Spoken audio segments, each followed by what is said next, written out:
nyonso mbote, compatriotes congolais de par le monde, bisika nyonso bozali, que ce soit en Europe, que ce soit en Amérique, que ce soit en Asie, que ce soit en Afrique, que ce soit même au pays. Napesi mbote spécialement dans les Congolais nyonso, tous les compatriotes au bozali ko souffrir dans la partie est de notre pays, là où nous sommes en train de subir les agressions du Rwanda ainsi que du Burundi. C'est Ricky Mongbondo qui vous parle depuis Cape Town, toujours dans le cadre de notre émission Débat national, l'émission où nous analysons la situation de notre pays. Nyonso o ezali ko le kanamboka, tozali ko analyser yango, tozali koloba. Nous sommes aussi en train de donner la parole à tous les Congolais depuis n'importe quel coin du monde. Vous qui aimez les analyses, vous qui avez des points de vue, vous qui avez une opinion et vous pensez que vous pouvez la partager avec les autres Congolais, voilà, cette plateforme vous est donnée. Donc, il n'y a pas de tabou. Et là, Congolais, on a besoin que ce soit tracasserie, que ce soit harcèlement, que ce soit révélation. Donc, voilà, au quotidien de la biso, juste audio nayo, et puis de même que vous êtes en train de me suivre, de même que Congolais, voilà, l'objectif, c'est quoi? L'objectif, c'est de créer une communauté de Congolais conscients pour que l'information soit diffusée et que Congolais sans mystère aloba eloko oyo et ça la kaye pas si na vie na ye personnellement. Donc vous ne parlez pas au nom d'un politicien, mais vous parlez par rapport à vous-même, par rapport à l'entourage nayo immédiat. Donc voilà, débat national, ce n'est pas seulement une émission audio, mais débat national, c'est aussi un groupe WhatsApp, les plus grands et les meilleurs groupes WhatsApp na Katia RDC avec plus de 1000 membres, où chaque jour nous lançons un sujet et nous nous engageons dans la discussion mutuna mutaya kope sa point de vue na expertise dans le domaine oyo azali na yango. Donc voilà, si vous aimez beaucoup la discussion bolinga kluba makamamboka ozana ba idée, vous êtes les bienvenus dans la section commentaires de YouTube, vous allez voir les liens. Si vous cliquez, vous pouvez devenir membre des débats national. Aussi, si vous voulez seulement commencer à recevoir les sujets que nous lançons chaque jour, vous pouvez aussi nous contacter. Il y a notre numéro là-bas. Donc voilà, nous allons commencer à vous envoyer les sujets que nous lançons chaque jour. L'objectif, c'est quoi? L'objectif, c'est de créer une communauté de Congolais conscients à travers le monde. Ba Congolais ou ba kangara monokote, ba Congolais ou ba lobaka makambo ya mboka, pona ko fungola misu ya bato, parce que nous avons quand même une certaine partie de la population congolaise au bazali ko kosa bango na information ya lokuta, au bazali ko manipuler bango, surtout ba o ba komi ba fanatique. Il faut tout changer bango vision na baona façon au bazali komona mukili ba rejoindre quand il y a vérité. Donc voilà, comme je l'avais dit, tout ce que vous pouvez faire, c'est vous abonner à notre chaîne, liker cette vidéo. Surtout, il faut la partager avec un plus grand nombre pour que le message tout ça koloba et koka koya. Donc voilà, toujours dans le cadre de l'émission Nabiso, Lelo, bon, je vais donner la parole à un Camerounais, c'est un Africain. Bon, lui aussi s'occupe, il y a un Canabiso. Vous savez, les histoires qui se passent en RDC, et ça, ça va te pas. S'il y a toute l'Afrique, Bazako Lobelabiso, tout ça, qu'on comprend, en jeté. Donc, dernièrement, je crois, vous avez suivi, on a dit, dans les médias, Toyoki, que non, Félix Chilombo venait de signer un accord, un protocole avec les RIS, et que les RIS devaient venir dans RDC pour Nakoya Kobundabiso, malgré la promesse au Basalaki, que non, les Kenyans allaient venir, malgré la promesse au et salamaki que non, force et EAC va combattre biso, baningaki ba bunda pona biso contre les M23, malgré aussi les promesses que SADC, Soudan et les Sud-Africains bakoya pour bunda. Et là, comment est quitté? Donc, la dernière trouvaille armée numérique à Félix Chilombo et Zalaki Keno, bon, voilà, Baris Bazali Koya. Je crois que cette information n'est pas tombée dans les oreilles sourdes. Il y a Baris, mais et puis surtout, allié Batou Bazali ko détruire RDC na Félix Chilombo occidentaux, Bazalaki surpris. Et voilà, Batumisusu Batombaki toujours na piège au Félix Chilombo, Salahana Batuna, et pour croire que et là, comme ce qui nous fait mal, c'est le fait que Chilombo continue à mentir, mais il y a des gens qui continuent toujours à croire. Mais quand situation se présenter différent, ces gens-là ne reviennent pas pour dire que Chilombo a Kosaki. Donc ces gens-là sont comme zombifiés, ces gens-là c'est comme si Bazali sous na cerveau te baso kokaku raisonner. Donc voilà, par rapport à cette situation, il y a un Camerounais qui a aussi l'amour du Congo et qui tient état que panafricanistes, alliés à avertir les Congolais sur les mensonges, sur l'état où Félix Tshilombo aza kosala, la stratégie où aza koluka pour se donner bonne conscience. Alors que dans ma camion c'est vraiment une coquille vide. Donc voilà, je ne voudrais pas vraiment beaucoup parler, vraiment Nakuti Kabino Bolanda. Audio Oyo, très religieusement, vous allez vous faire une idée. Et puis bon, je crois que dans la suite des événements, tout le monde a que Félix Tshilombo n'avait que sa parole et que la réalité est autre chose. Non seulement Makambo Azakoloba, mais sur le terrain et le Komo Réseau Salamate. Parce que nous savons que ce soit lui, que ce soit Paul Kagame, Bango Nyonso Bazako travailler au service des Occidentaux, au service des impérialistes. L'étranger que le Congolais cherchait, c'est qui? C'est Félix Tshilombo. Il n'y a rien à attendre de lui. Bitumba o bazo bundaye na Paul Kagame, eza bitumba ya pale, eza bakambo ya bana ndako bazako luka leadership. C'est à se demander nani akozala likolo ya muninga Félix Tshilombo se sent frustré par rapport à la richesse au Congo. Il aimerait que bayoka na yena Kagame, il aimerait que mindele ba négligé moi mukende bazo négligé yango wana za kosala un peu moi ba bluff alali kosala moi ba menace ya pamba mais eloko moko ekoya te. Pour les Congolais qui croyaient encore que c'est quelque chose allait changer et pas à Baris, je crois que si vous écoutez cet audio, beaucoup ravissez, bah idée na bino beaucoup changer na obozaki na ona katia mutu.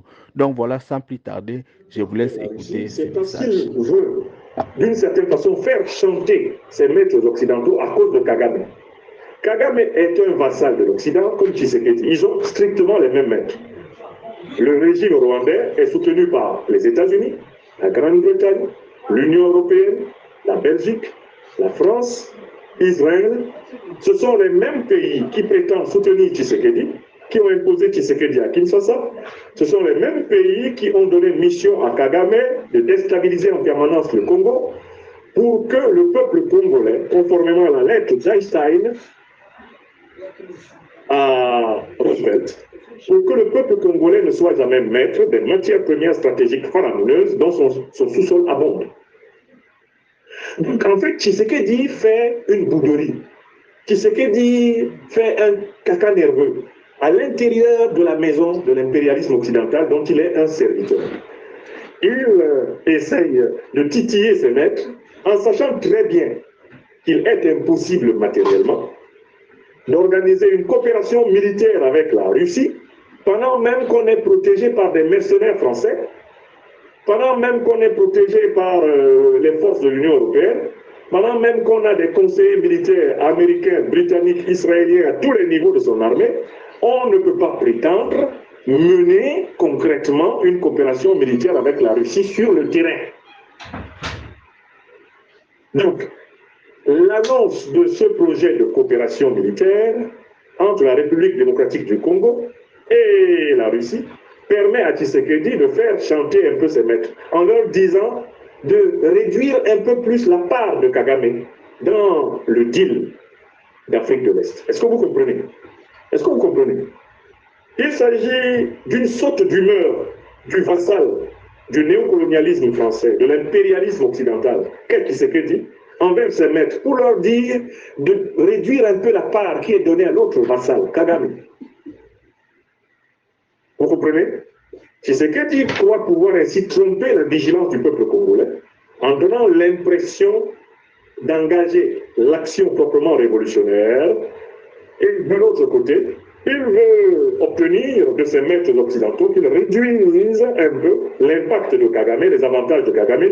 Bref, Tshisekedi souhaite une paix légèrement troublée, alors que Kagame, lui, il est pour une paix fortement troublée. Tshisekedi souhaite une paix des braves, alors que Kagame, lui, il adore la paix des cimetières. Kagame veut être le maître de l'Afrique de l'Est. Tshisekedi souhaite être un petit maître de l'Afrique de l'Est et que tous les deux obéissent gentiment aux grands chefs, qui sont les impérialistes occidentaux, l'OTAN, l'Union européenne, les États-Unis, bref, les puissances négrières, colonialistes, impérialistes, invétérées. Vous avez bien compris que Tshisekedi, en réalité, veut gagner de tous côtés. D'un côté, il est protégé par les mercenaires français, il est protégé par les forces et les renseignements généraux occidentaux. De l'autre côté, il leur met la pression en disant attention, les Russes arrivent. Si vous ne faites pas reculer Kagame, vraiment, je vais laisser arriver les Russes. Histoire que ces maîtres occidentaux se tournent vers Kagame pour lui dire, Kagame, tu vois, tu risques de jeter Tshisekedi entre les mains de Poutine, donc fais gaffe, non, non, non, demande au M23 de desserrer les taux sur Goma, de rentrer un peu, non, mais le M23, il ne faut pas qu'ils se retirent complètement, ils doivent rester, ils doivent maintenir la pression, mais demandez-leur de quitter certaines positions.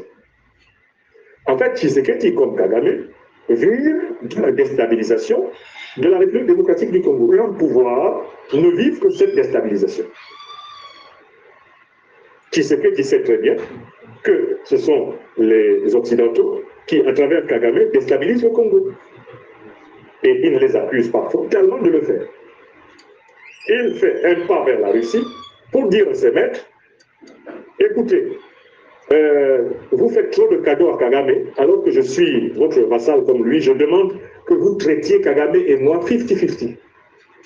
Donc, que Kagame n'envahisse pas trop le Congo, il peut envahir un peu quand même, ça va. Et moi, je ne vais pas trop l'attaquer. On va stabiliser une micro-guerre, un petit climat de guerre dans le Kivu. Bon, chacun va pouvoir prendre un peu ce qu'il peut.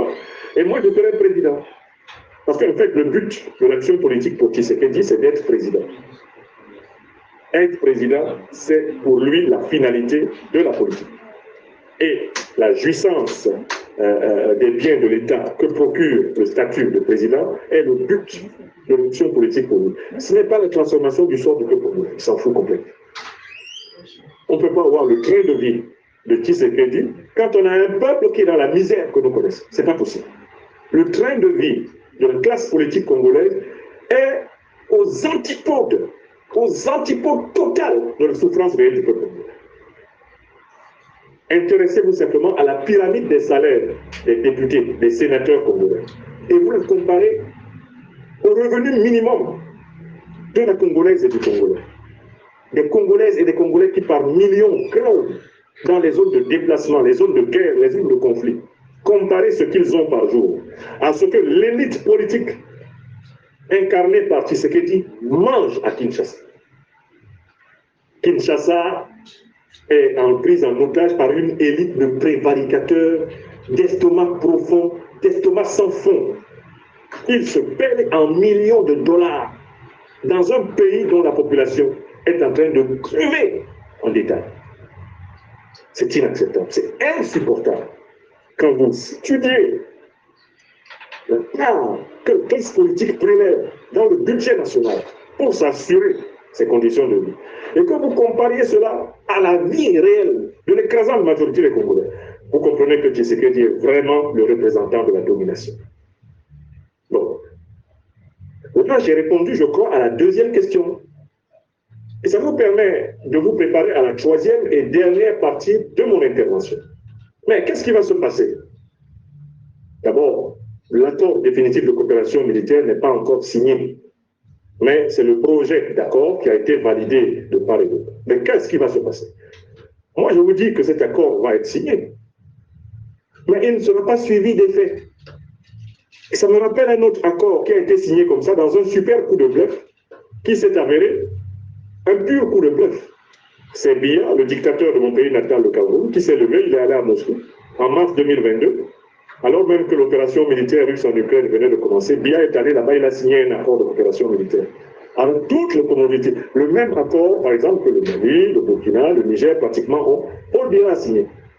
Mais c'était pour mettre la pression sur ces mecs occidentaux. Parce que Paul Biya sait qu'un certain nombre de groupes armés sécessionnistes du nord-ouest du Cameroun sont financés par les puissances occidentales. Ils sont financés pour déstabiliser le Cameroun parce que la partie du sud-ouest et du nord-ouest du Cameroun est gordée de pétrole et qu'à travers cette déstabilisation, on veut accéder aux ressources camerounaises à vil prix. Paul Biya le sait. Donc pour les avertir que vraiment lui ne va pas accepter cela, il fait un petit pas chez Poutine, mais il n'est jamais revenu ni avec un militaire russe, ni avec un avion russe, ni avec un navire de guerre russe. Il n'a jamais fait d'exercice naval, il n'a jamais fait d'exercice militaire. Paul Biya n'a jamais véritablement mis en œuvre l'accord qu'il a signé. C'est à partir de l'analyse de l'usage que Biya a fait de son accord de coopération militaire avec la Russie, c'est-à-dire un usage de bluff et de chantage, qui lui a permis de mieux serrer les taux sur les sécessionnistes ambazoniens, c'est là que j'ai compris qu'en réalité, Tshisekedi s'inspire de l'exemple du maître dictateur d'Afrique centrale, Paul Biya. Il fait semblant d'aller vers la Russie, ce qui lui permet de couper l'herbe sous les pieds de son opposition et en même temps de continuer à faire une politique platement néocoloniale. Biya est protégé par l'armée israélienne. Vous ne voyez pas Biya protégé par Israël, allié notoire des États-Unis. Vous ne voyez pas Biya faire venir des militaires russes à ses côtés à Yaoundé. Faire venir des militaires russes pour combattre Boko Haram à ses côtés. Vous ne voyez pas Biya faire ça. Puisqu'il est protégé, en dehors de son biais, de sa garde présidentielle, il est protégé par les Occidentaux. Ce sont les officiers israéliens qui assurent la protection du régime. Bien depuis très longtemps, la garde présidentielle, elle a même été dirigée à un moment donné officiellement par les officiers de l'armée israélienne, qui, vous le savez, est une armée alliée et intimement liée à l'armée américaine. Donc vous ne pouvez pas imaginer que l'on fasse venir des officiers russes, des militaires russes au Cameroun, alors que le régime est sécuritairement lié et intimement lié aux services secrets occidentaux. De la même façon, Tshisekedi dit son coup de bluff. Là. Il peut signer comme Biya a signé en 2022, il ne fera rien. Tout ça, c'est juste pour obtenir que l'on baisse l'avantage qui est fait à Kagame, qu'on baisse les cadeaux qui sont faits à Kagame et qu'on les traite un peu tous de la même façon dans l'écurie néocolonialiste et impérialiste occidentale. Est-ce que vous comprenez? Et c'est la même chose que Sassou Nguesso fait. Même Ali Bongo, à un moment donné, voulait aller vers Poutine dans cet esprit. Ce sont des bluffeurs. Vous voyez Sassou, il se lève, il va dire à Poutine, vraiment, mais il n'y a pas de soldats russes. Mais il n'y a pas de coopération, il n'y a pas d'opération militaire russo-congolaise de Brazzaville. Mais c'est le même modèle que Tshisekedi a choisi, qui est un modèle de tromperie. Il veut tromper la population parce que la population a bien compris que Kagame agissait avec la bénédiction de l'Union européenne, la bénédiction de l'OTAN, la bénédiction des grandes puissances occidentales. Ça, la population congolaise l'a compris. Donc, Tshisekedi, pour tromper cette population, faire semblant véritablement de s'engager avec la Russie. Mais c'est un engagement purement verbal qui ne va pas être suivi d'une véritable réforme de la doctrine militaire. Vous comprenez? C'est du bluff. Parce que pour que Tshisekedi mette en œuvre un tel accord de coopération, il doit révolutionner sa garde personnelle. Il doit faire partir tous les mercenaires occidentaux qu'il a fait venir. Mais ils ne vont pas partir sans lui organiser un coup d'État quand même. Lui, il est protégé directement par eux. Ils sont son socle. Pour cela, il faut qu'il rompe les relations de vassalité qu'il a avec la Banque mondiale, le Fonds monétaire international. Pour cela, il faut qu'il arrête de servir d'adjoint du néocolonialisme français en Afrique, comme on l'a vu opérer au Tchad. Ça fait beaucoup de choses que Tshisekedi doit changer. En fait, il faudrait que Tshisekedi Félix ne soit plus Tshisekedi Félix. Pour que un tel accord s'applique.